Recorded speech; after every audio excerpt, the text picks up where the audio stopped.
Hey everybody, welcome to System Test 40. So this test was originally scheduled to be a Gentex Commander 3 system, and I had mentioned that in the new fire alarm devices video when I was showing you guys that Commander 3 horn strobe, and you can see that I still have a Commander 3 remote strobe up on the board here. So a little while ago I did have a Commander 3 horn strobe mounted up on the box where the SHG is right now. And I was actually running through the model numbers of all the devices I had on the system, so that when I went to film the video, I could remember what the model numbers were that I had up installed. And I was looking over the model numbers for the Commander 3s, and I hadn't noticed it when I was putting up there, but it caught my eye that the horn strobe I had put up there was actually a 12-volt horn strobe, so that had to come back down. But I really wanted to film a system test today because I have a good long open opportunity to do it right now, so I threw the SHG up there since it matched up with the Gentex devices, and that's what we're going to go with. So I will keep that Commander 3 system idea on the back burner. I'll try to get a 24-volt version of the Commander 3, either that or when I have more time I'll wire up the 12-volt one to the 12-volt output on the DMP XR-500 and we'll go from there. But anyways, with the devices we do have today, let's go ahead and get started. First up, we have the Gentex SHG that we were just discussing.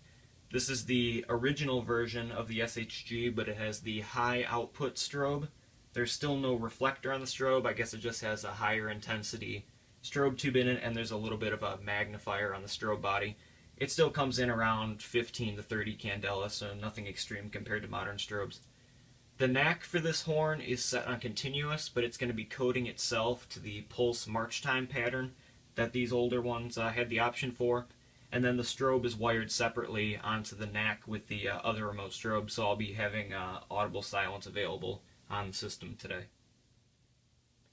Next up, we have the Commander 3 remote strobe that was part of the original system for today.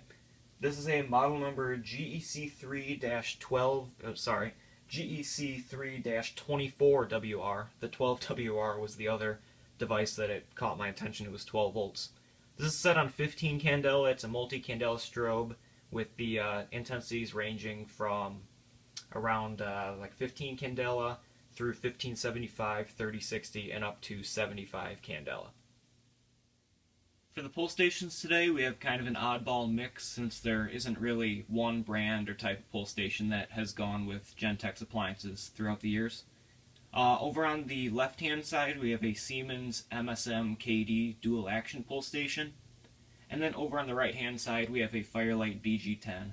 I have seen BG10s a lot in installations with SHGs, but to be real honest, I put this one up today because it's a nice, easy station to mount on those little boxes.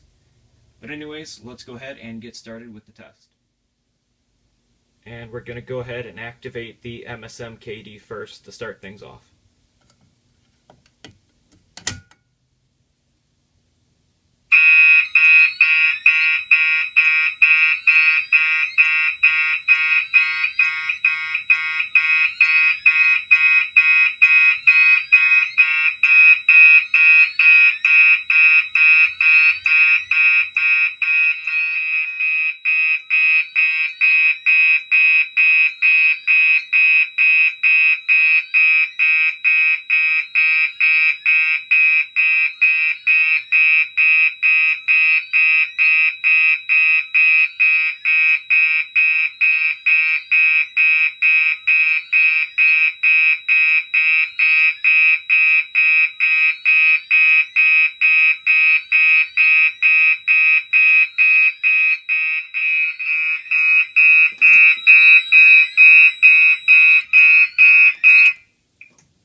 I don't know if you can hear that code 3 relay clicking noise in the background. That's coming from the XR-500. I'll explain a little bit about that in a minute. So now you can see that we have audible silence and both of the strobes are still active and those keypads are still going in the background.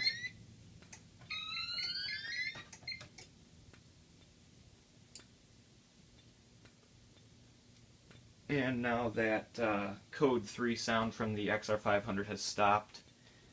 You could probably notice throughout the video that trouble LED was lit up on the annunciator. The internal battery on the DMP XR500 died recently, so I've been working to restore some of the settings that were lost with that. Most everything came back just by rerunning the programmer, but I had an issue with the outputs and I reinitialized all the output settings. So that's why that code 3 output in the panel was still running. It kind of caught me off guard when I first heard it, but that was just pulsing the bell output on that panel, which isn't connected to anything, so it wasn't really doing anything. But still looking into the output issue on that, but for right now, let's keep going with the system test.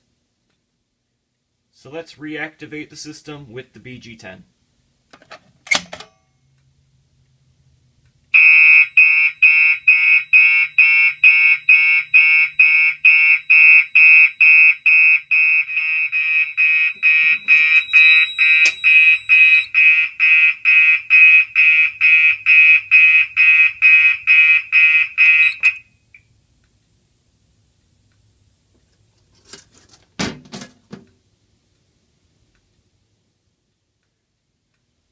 So now I've got to reset the pull stations before we can get rid of those strobes.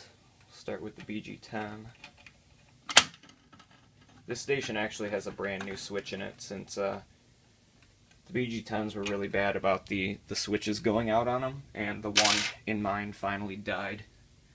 So ordered a new one, got that put in probably a couple months ago now. Then for the MSMKD, this uses the CAT30 key, or the Simplex B. It's the same key, which is nice. Don't have to carry around another one on the key ring. These actually ship with Summit Mercom 306B keys, though, when they come from the factory. So now we can go ahead and reset the panel.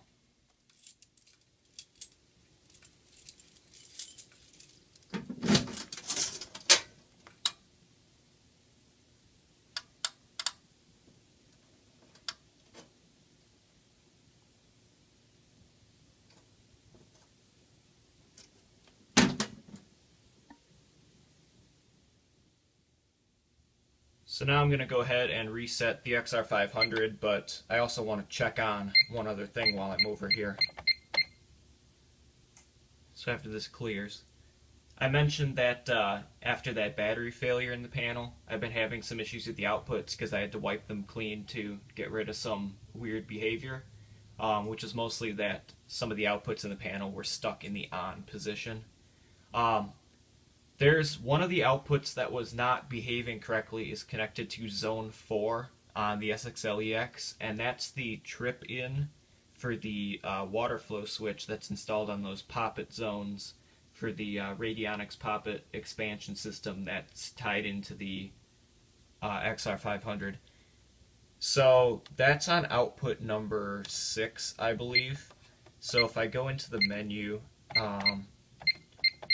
I should not be able to manually set that output. If I'm able to manually set that, that's not good.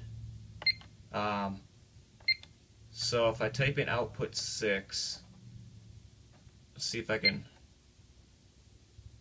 Okay, well, let me set it off. If it lets me set it on, that's going to trip the sxl-ex, and that means it's not set correctly, so let's go ahead and try. Yeah, that's not right. Alright, so that tripped the SXL.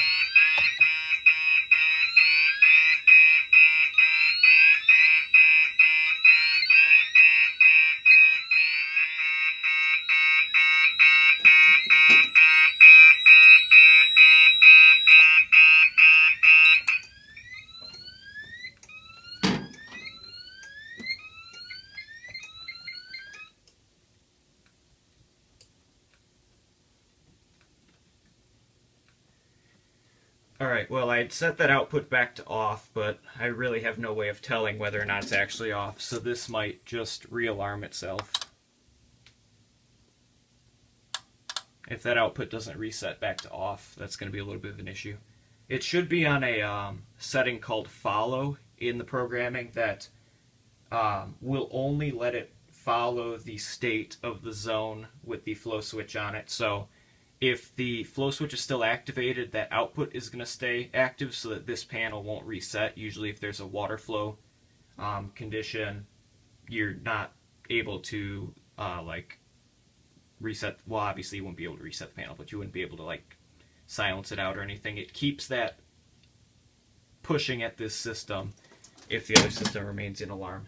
And it's also supposed to prevent that output from being manually changed at all, because obviously you don't want something in just the general menu of the system to be able to activate, you know, the fire alarm just by changing the outputs. You saw that was only just protected by the general user code to get in there. So I'll have to look into that. After this test, I'll probably run through the flow switch operation itself and make sure that that's still working properly, that activating the flow switch does actually trip in the panel and that all works alright. But for now, I think we're going to go ahead and wrap this up. So thank you guys for watching, and have a great day.